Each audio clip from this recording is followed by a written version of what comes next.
পৃথিবীতে একটাই প্রাণী আছে যে সব কিছুর ঊর্ধ্বে উঠে, তা হলো বাজ।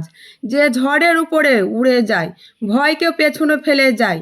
জয় আর পরাজয়ের মধ্যে পার্থক্য হলো ভাবনার, পরিস্থিতির নয়।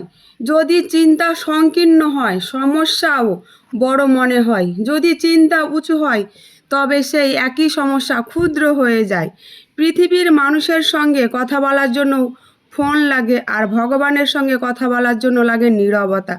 রাগের মাথায় বলা একটি বাক্য বহু ঝড়ের ভালোবাসাকেও নষ্ট করে দিতে পারে। ভগবান শ্রীকৃষ্ণ বলেছেন, তোমার হৃদয় সোনার থেকেও দামি, একে কোথাও তিক্ত করো না। প্রজাপতি আর মাছি দুজনেই রস গ্রহণ করার ক্ষমতা আছে, কিন্তু প্রজাপতি ফুল থেকে অমৃত নেয়, আর অন্যজন মাছি ময়লা থেকে। এই ভাবনাই জীবনে দিশা ঠিক করে দেয়।